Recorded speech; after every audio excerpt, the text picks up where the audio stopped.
Do you remember when you bought an album based on a song you really loved on the radio, only to have 2 or 3 songs actually be listenable? Wasn't that annoying as hell? I'm not talking about a random purchase you made on a whim because you heard a certain single on MTV or whatever. I'm talking about actual due diligence you put into a band to see if you actually wanted to drop that $15 on their album or not. Growing up, my policy was I have to like at least 2 songs from that album for me to justify buying it, so at least if the rest of the album was trash, I had 2 good songs I could cling to. There was a certain gamble in buying an album, and for me, specifically, a CD.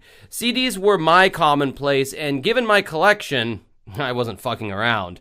Many of the CDs I own, I'm very happy with, but others, there's like 2 or 3 good songs on there and the rest of the tracks are absolute trash. This happens a lot, and it's not just with lesser known bands. In fact, I would argue bigger bands have more bland tracks, or given the title of this video, filler tracks that line the album. As long as the big single was there, the rest of the songs didn't really matter, but they did need to exist to give the buyer the illusion that their $15 gave them a lot of value. Stick around as we investigate the filler song epidemic. This is Dancing with Ghosts.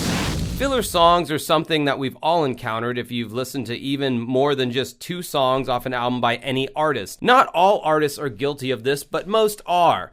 A filler song is just as the meaning suggests. They are songs that are generally regarded as not as good, and their only purpose is to take up space, giving the perception that the consumer is getting more value for their purchase.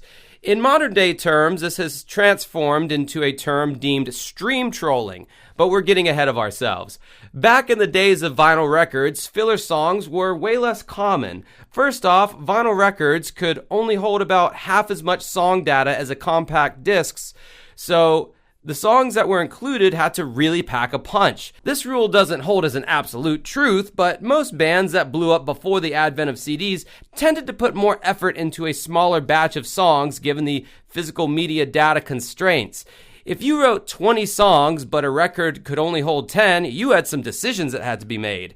However, as the CD proved to be the more convenient and modern form of physical media, entire worlds were opened up where double the storage capacity was possible, and most bands started to feel the pinch. Just as a personal example, I am a huge fan of the prog rock band Rush! I own like everything they've ever put out, as you can see. And for that, Canada, you are forever redeemable. Most of their records had a nice and neat 40-something minute runtime. That was due to the vinyl record only being able to house that much music physically. However, by the time CDs became more predominant, we started seeing the runtimes go longer, and with that, we started getting some shitty songs that could have probably been left off and remain as B-sides. Take, for instance, the song off of Rush's 1987 album, Hold Your Fire, called Tai Shan. When China sang to me, when China sang to me. This song is universally reviled by most Rush fans and would have definitely been left off the track listing had the band not started to prepare for the proliferation of the compact disc. There's a reason why The Eagles' Greatest Hits 1971 to 1975 is one of the best-selling albums of all time. There was no fat on the bone. The Eagles, like many other soft rock bands of the time, were a singles-driven band. You bought the album because the radio hits were good, but the rest of the album was kind of garbage. I hate to say it, but Elton John, as talented as he is a singles artist. If you bought an Elton John Greatest Hits, you're pretty much good to go on his best material. Elton released so much music over his career, and so much of it was mid to low tier garbage. He's even said as much in his own words, especially his coked up 80s releases. The same could be said for many other legacy acts, which in my original script I had specific examples of, but upon my final draft, I found it wiser to just leave those groups up to your imagination. It was the huge radio hits that moved units with these artists, but nobody was sticking around for the deeper cuts, and the record labels kinda knew this. As album runtimes became more bloated with higher space capacities of physical media, artists felt more compelled than ever to fill up that space with shit that would usually have been reserved for the cutting room floor, or perhaps held over for that 20-year greatest hits anniversary album that includes previously unreleased songs. I don't know, this is a topic that's just such a personal experience depending on the user, so I feel the only way to truly convey what I'm talking about is to give you my experience. This is what CD buying looked like for me when I was a teenager in the early 2000s. Typically, a CD would contain about 13 or 14 tracks.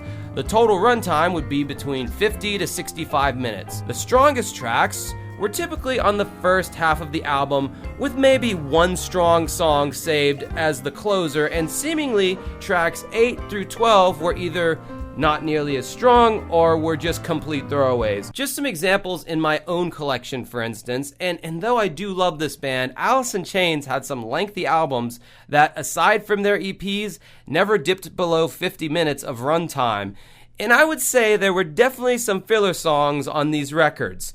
Nu metal bands were infamous for album bloat, with groups like Korn and Limp Bizkit pushing handily past the 1 hour mark with probably 5 or 6 songs that could have been left out completely. Metallica, in their 90s era, were also infamous for having bloated albums that would have benefited by being sliced down by about 3 or 4 songs at least. Funk rock pioneers, the Red Hot Chili Peppers, definitely took advantage of the long runtime of CDs with albums that pushed past 60 minutes, with many of the songs being subpar or non-essential. Hell, even my beloved Smashing Pumpkins were not immune to overindulging with album bloat.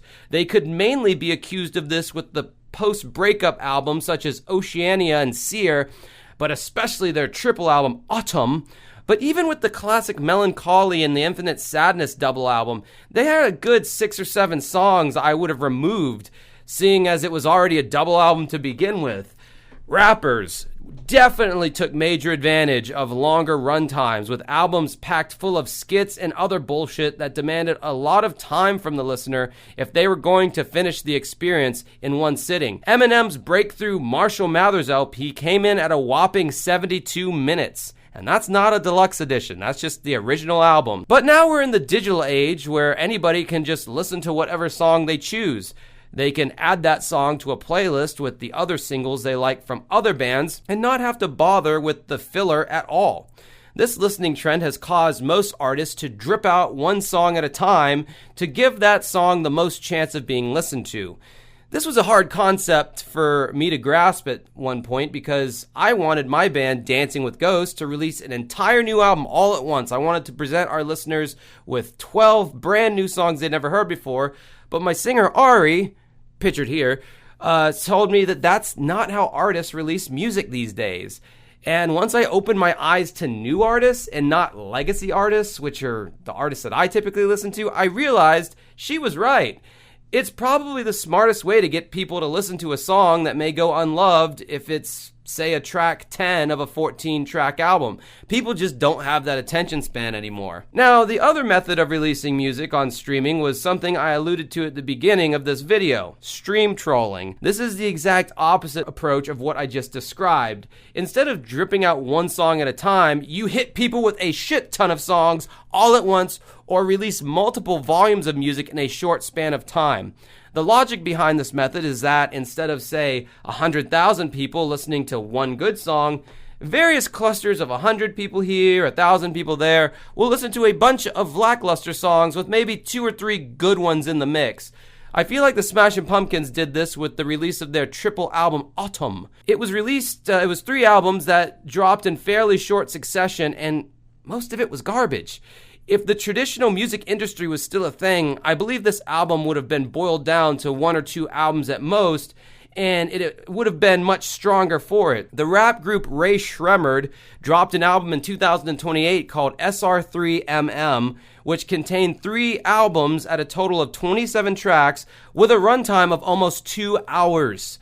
This was the first example of stream trolling that came onto my radar, but then I discovered a man by the name of Matt Farley, who I made an entire video about, who's dropped hundreds of albums, which equal thousands of songs, The songs are complete trash, and he basically clogs up the system just so people will hopefully stumble upon one of his tracks based on sheer volume alone. It's a shitty tactic and a fairly dishonest one in my opinion. This is what happens when anyone can create and upload music to distribution sites. We devolve from 10-song records that are all killer, no filler, to people like Matt Farley who have uploaded over 40,000 songs onto Spotify just so he can game the system. The song filler epidemic has many various extremes, but I feel like it's only gotten worse, or at best, it's still the same as it was in the early 2000s. But as for me, I'm done yapping. What do you think about filler songs? They certainly exist, but much like everything involving art, which songs are filler is going to be completely subjective. And of course, there is the opposite example of bands who masterfully utilize expanded album space with artists such as Tool and Radiohead who typically have long albums but not a bad song to be found within. Anyway, as always, let me know what you think in the comments below, and until next time, have a good rest of your night.